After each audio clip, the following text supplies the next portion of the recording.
नमस्कार, स्वागत है आप सबका। मैं पुनीत पाठक हूं और इस वक्त सरकार में सबसे बड़ी खबर, सरकार की पहली कदम बढ़ाने की तरफ पार्टियां अपने प्रत्याशियों के चयन की प्रक्रिया को पूरी कर रही हैं और इस कड़ी में बीजेपी एक कदम आगे जाती दिख रही। कुछ ही देर बाद दिल्ली में बीजेपी मुख्यालय में एक प्रेस कॉन्फ्रेंस बुलाई गई है। उम्मीदवारों के नामों की पहली सूची इसी प्रेस कॉन्फ्रेंस में सामने आ सकती है। ये बताया और माना जा रहा है कि छत्तीसगढ़ में बस्तर, कोरबा, रायगढ़ की सीटें हैं जिन पर नामों का ऐलान हो सकता है कुछ देर बाद। तो कई सीटों पर नए चेहरों को मौका मिलना तय माना जा रहा है, जो सूत्र बता रहे हैं। साथ ही साथ ये भी बताया जा रहा है कि आज भारतीय जनता पार्टी 100 से अधिक, तकरीबन 150 नामों वाली अपनी पहली लिस्ट कुछ ही देर में जारी करने जा रही है। ऐसी उम्मीद की जा रही है कुछ ही देर बाद ये नाम संभवतः सारे देश के सामने होंगे। तो संभावित नाम आप देखें, रायपुर से बृजमोहन अग्रवाल, बिलासपुर से तोखन साहू, ये संभावित नाम हैं। बस्तर से महेश कश्यप, महासमुंद से रूप कुमारी चौधरी, दुर्ग से विजय बघेल और राजनांदगांव से संतोष पांडे, ये दोनों मौजूदा सांसद, इनके नाम। जबकि रायपुर से बृजमोहन अग्रवाल, बिलासपुर से तोखन साहू,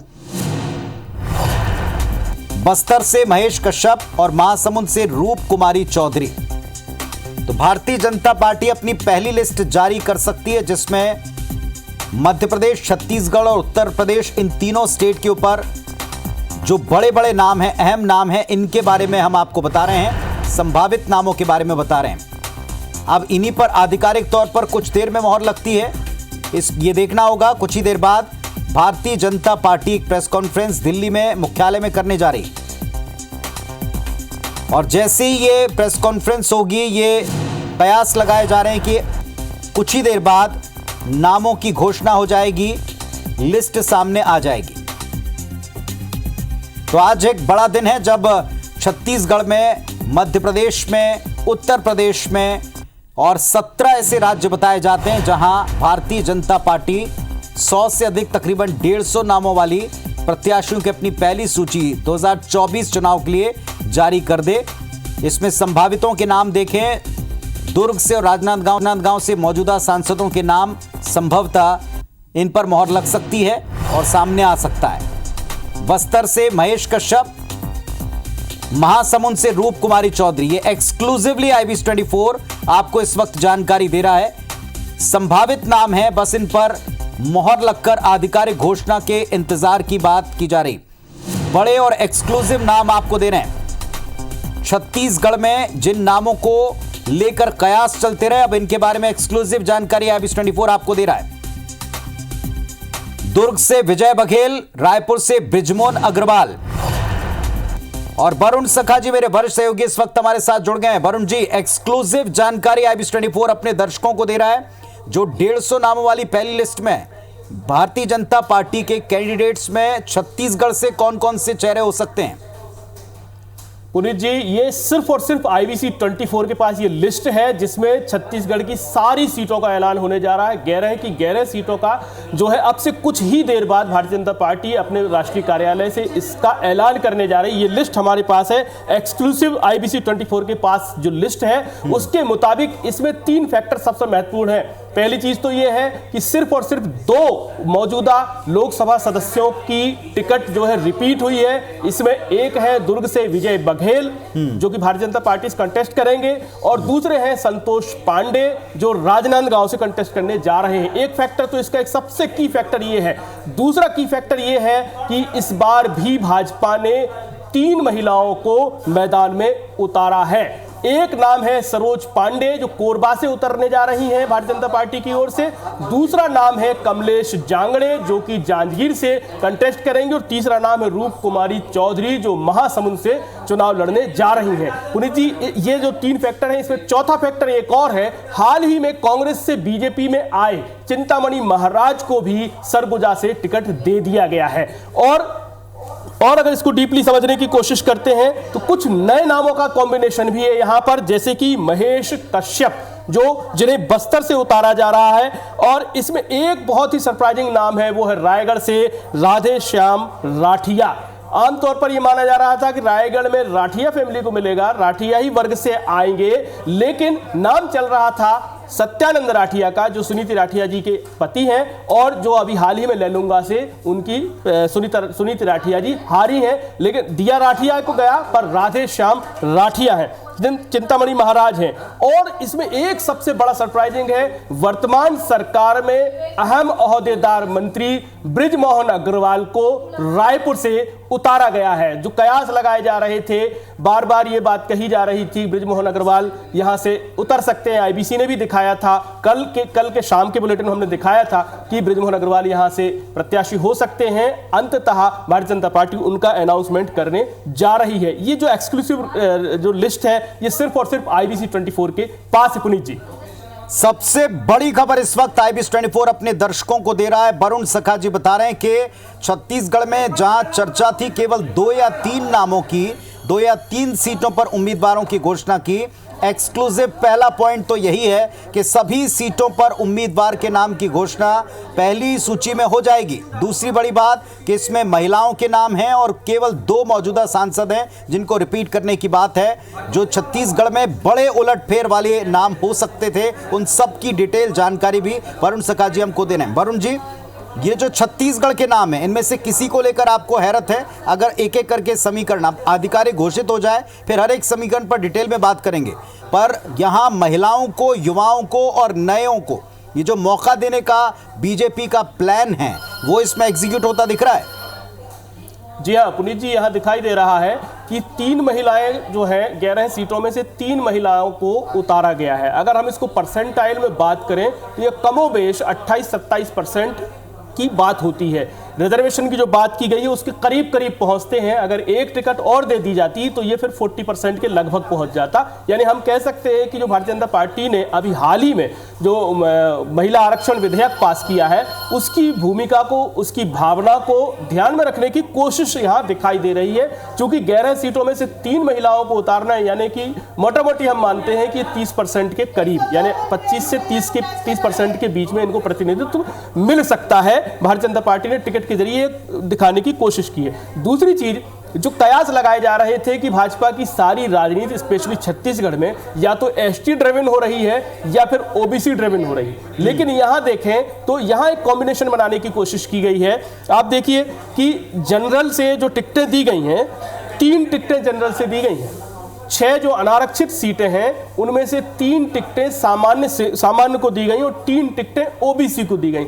यानी ये संदेश देने की कोशिश की गई है कि छत्तीसगढ़ में ओबीसी ऑलवेज प्रायोरिटी है लेकिन जनरल कभी उपेक्षा नहीं है। यानी बृजमोहन अग्रवाल, संतोष पांडे, सरोज पांडे, ये 3 लोग जनरल से आते हैं जिनमें 2 ब्राह्मण हैं, एक जो है वैश्य समाज से आते हैं।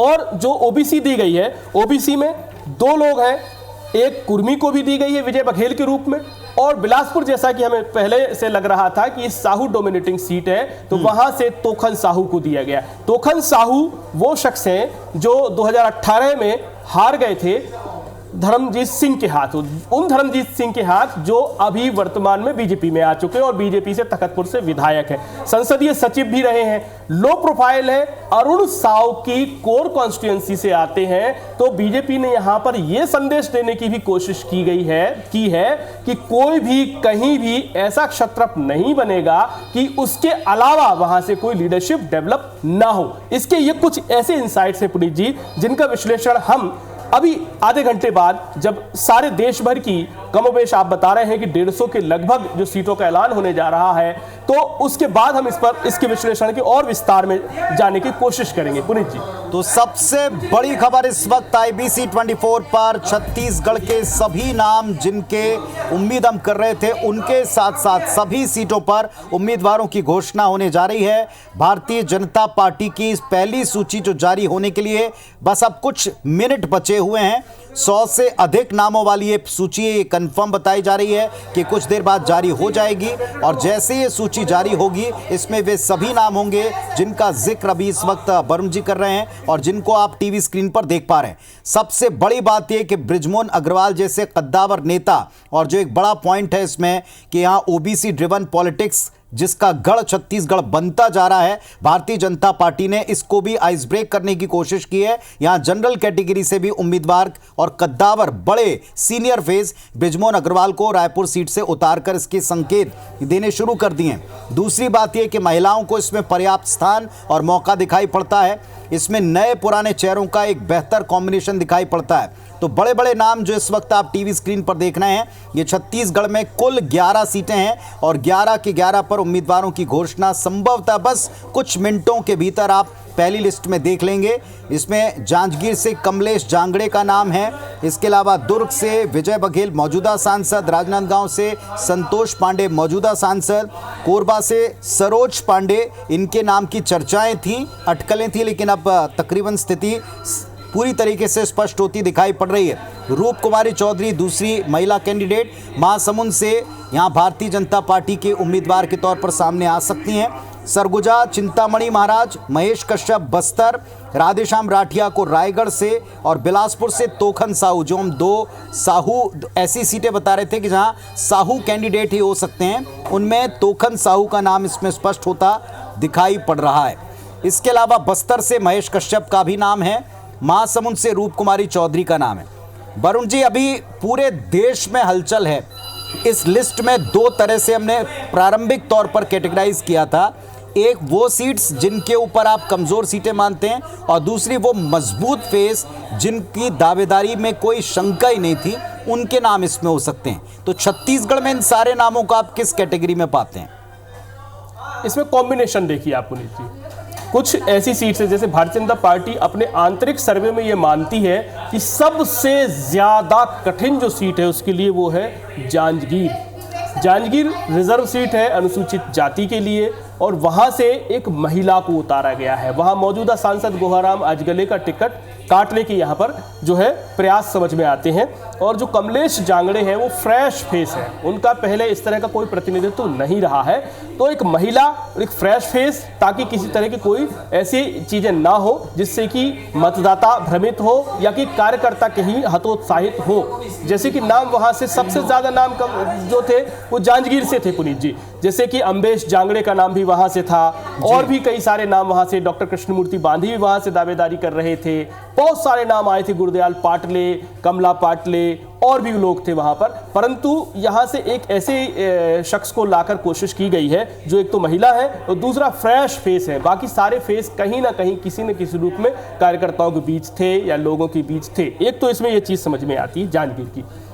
दूसरी बात पुनीत जी मैं कहूंगा कि जो सरलतम सीट है, सरलतम सीट भाजपा अपने आंतरिक सर्वे में मानती है और पहला रिकॉर्ड जो कहता है, इतिहास कहता है। चलिए आपको बस मैं 1 मिनट के लिए रोकूंगा। बड़ी खबर, एमपी से भी नाम तय होकर सामने आने शुरू हो गए हैं और गुना से ज्योतिरादित्य सिंधिया का नाम तय है। खजुराहो से प्रदेश अध्यक्ष वीडी शर्मा का नाम तय है। ज्योतिरादित्य सिंधिया, गुना से इनका नाम तय है। भोपाल से नए चेहरे को अवसर देने की बात की जा रही है। देवास से महेंद्र सिंह सोलंकी का नाम तय है। मंदसौर से सुधीर गुप्ता, ये तमाम नाम है जिनको लेकर ऐसा माना जा रहा है कि बस ये लिस्ट में आपको दिखाई पड़ेंगे। विवेक पटैया मेरे सहयोगी जुड़े हुए हैं भोपाल से, उनका रुख करते हैं। विवेक, बताएं इस वक्त का अपडेट आपका।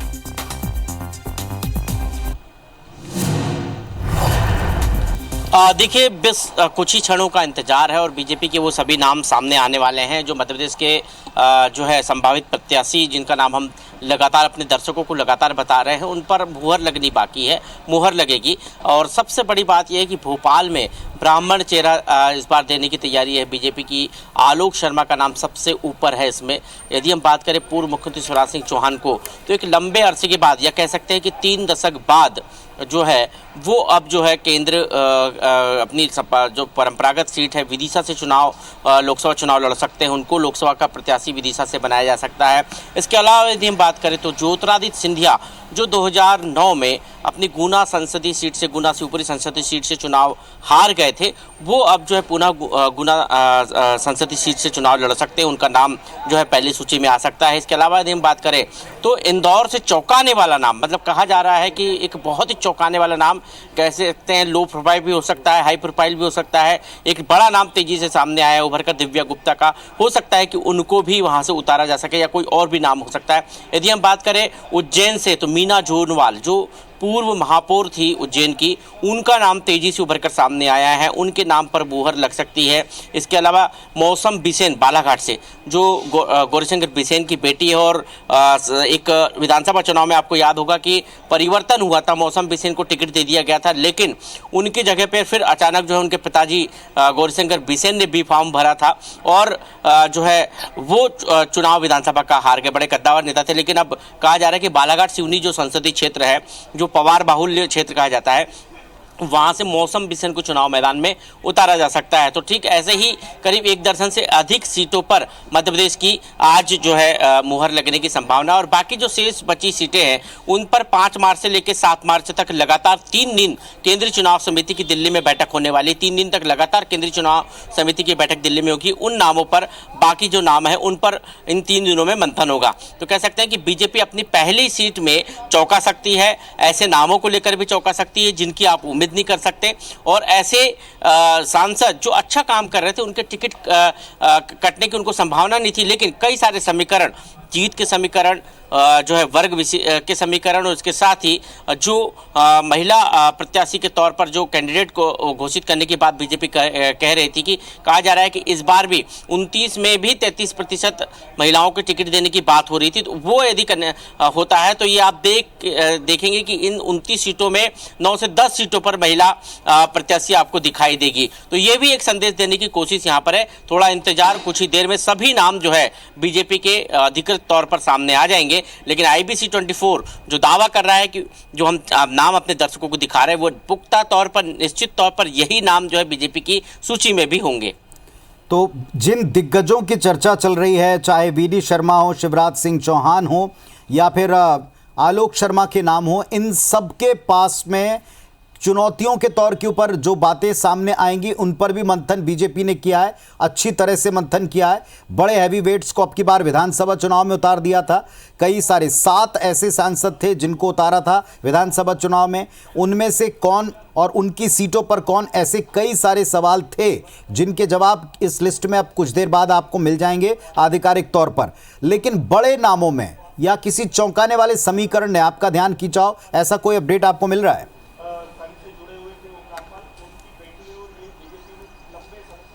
देखिए, फिलहाल मैं एक अपडेट जो अभी थोड़ी देर पहले दर्शकों को दे रहा था कि बीजेपी एक फैसले की तरफ आगे बढ़ रही है।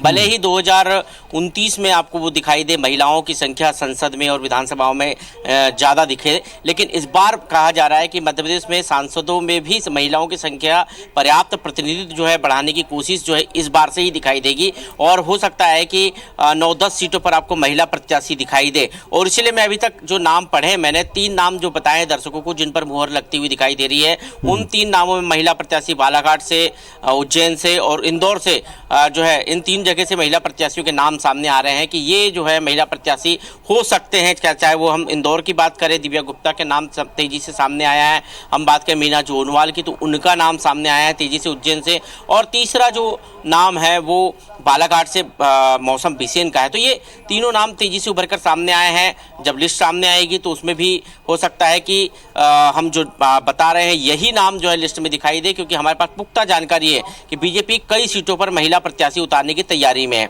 ऐसे में इन नामों को सामने आना ये बता रहा है कि महिला प्रत्याशी को लेकर बीजेपी ने बड़ी एक्सरसाइज जो है पिछले 2-3 दिन में की थी, क्योंकि पहले जो पैनल थे उनमें जो है जो है ज़्यादा संख्या में महिला प्रत्याशी नहीं थे, लेकिन बाद में जब दूसरे दिन एक्सरसाइज हुई तो फिर जो है महिला प्रत्याशियों के नाम पैनल में जोड़े गए थे। इसका मतलब साफ था कि केंद्रीय नेतृत्व की तरफ से यह संदेश था कि महिलाओं को टिकट ज़्यादा संख्या में मध्य प्रदेश में देना है। 29 में से ज़्यादा सीटों पर महिलाएं आपको दिखाई देगी। शिवराज सिंह चौहान को चुनाव लड़ाना ये भी एक रणनीति का हिस्सा है कि शिवराज सिंह चौहान को चुनाव लड़ाकर केंद्र की राजनीति में ले जाया जाए और वहाँ से उनको या तो मंत्री के तौर पर वो जो है रहे या फिर संगठन में काम करे। लेकिन जिस तरह से उनको वापस अपनी विदिशा संसदीय सीट, वो 5 बार विदिशा संसदीय सीट से सांसद रहे और विदिशा संसदीय सीट जो है वो काफ़ी हाई प्रोफाइल है क्योंकि अटल बिहारी वाजपेयी वहाँ से चुनाव लड़ चुके हैं, सुषमा स्वराज वहाँ से चुनाव लड़ चुकी है और इसलिए काफ़ी हाई प्रोफाइल सीट है विदिशा। अब एक बार फिर कहा जा रहा है कि शिवराज सिंह चौहान को विदिशा से चुनाव लड़ाया जा सकता है।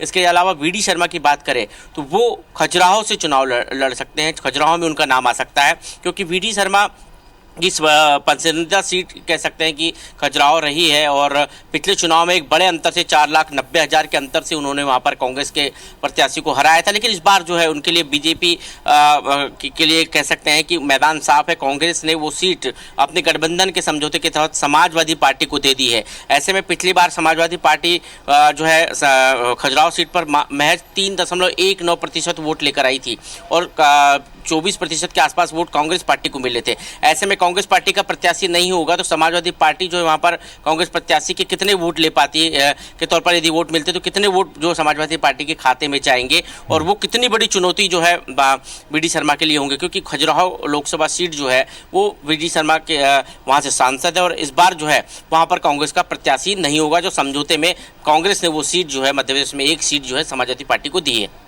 विवेक, एक छोटी सी बात के कुल मिलाकर 29 सीटों में से अगर 1 दर्जन सीटों पर आज नाम सामने आ जाते हैं जैसी उम्मीद भी है और जिसकी पूरे होने की उम्मीद आप कर सकते हैं इस वक्त, जैसा आप भी बता रहे हैं एक्सक्लूसिव जानकारी, ये बची सीटों पर क्या कोई पेच है?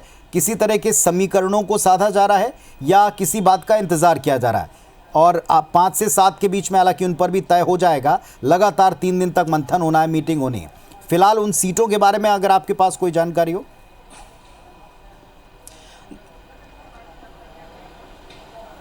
देखिए, निश्चित तौर पर जो सीटें शेष रहेगी उन सीटों पर जो है मंथन का दौर 5 से 7 के बीच में तो होगा ही।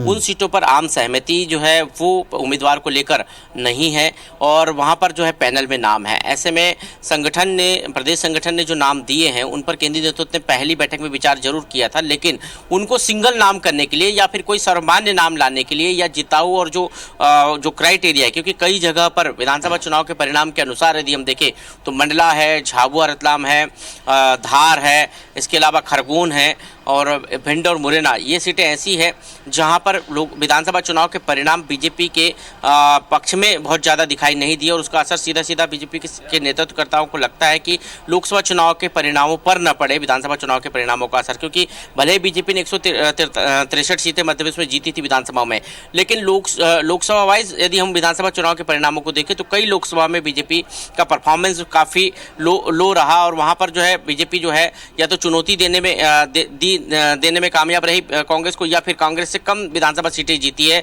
उन लोकसभा सीटों पे जिनका मैं अभी जिक्र कर रहा था। हम झाबुआ की बात करें, मंडला की बात करें, धार की बात करें, खरगोन की, इसके अलावा मुरैना और भिंड की, इन सीटों पर जरूर बीजेपी को मंथन करने की जरूरत है और मंथन कर भी रहे नेतृत्व वाले, क्योंकि यहाँ के जो परिणाम है वो बीजेपी के पक्ष में विधानसभा में नहीं आए थे। तो कहीं ना कहीं ये कहा जा रहा है कि इतनी बड़ी लहर में यदि परिणाम नहीं आ रहे तो वहाँ क्या कारण है और इस आधार पर जिताऊ प्रत्याशी की तलाश इन सीटों पर हो रही है। इसलिए कई सीटों को जो है इस बार जो पहली लिस्ट आएगी उसमें होल्ड करके रखा गया है। बाकी सीटों पर प्रत्याशी घोषित हो जाएंगे जहां पर किसी प्रकार की कोई दिक्कत नहीं है, लेकिन इन सीटों पर जरूर जो है बीजेपी का नेतृत्व जो है मंथन करेगा। चलिए, तो मध्य प्रदेश को लेकर भी 29 सीटों में से तकरीबन 1 दर्जन सीटों पर नाम सामने आ चुके हैं और कुछ देर बाद इन पर मोहर लगना तय माना जा रहा है। कुछ सीटों के ऊपर जिन पर पेच फंसा है उसमें 5 से 7 तारीख के बीच में भारतीय जनता पार्टी 3 दिन तक लगातार मंथन करेगी। इसमें जो अभी सूची आने वाली है, जिन जिन नामों का जिक्र हो सकता है, वे सब के सब नाम आपके टीवी स्क्रीन पर हैं और इन सब के पीछे समीकरण हैं, सर्वे हैं और साथ में जनादेश मिले इसको लेकर तमाम तरह के समीकरणों पर वर्किंग भी हुई है। हमारे साथ में हमारे दोनों सहयोगी बने रहेंगे, लगातार हम इस पर चर्चा करते रहेंगे, आपको अपडेट्स भी हम देते रहेंगे। छोटे से ब्रेक के बाद आ रहे हैं।